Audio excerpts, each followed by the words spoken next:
A new feature in iSpring Suite Max lets you convert text to speech and insert pre-prepared audio into your course.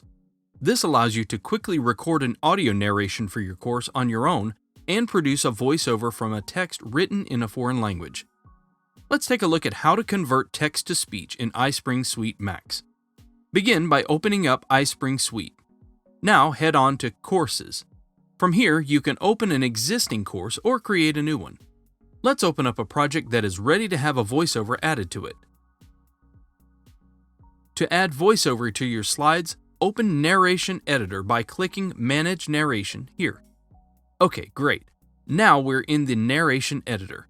Go on up to the toolbar and select the Audio button, then choose the Text to Speech. A new window will open. Start by selecting the language of the text you're going to convert. Next to that, you can choose a speaker. There are lots of voices to choose from.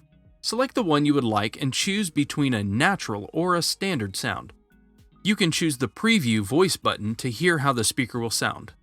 Here you can insert the text you want to have converted. The text can be up to 4,000 characters. Now click the Insert button and the converted text will be added to the audio track.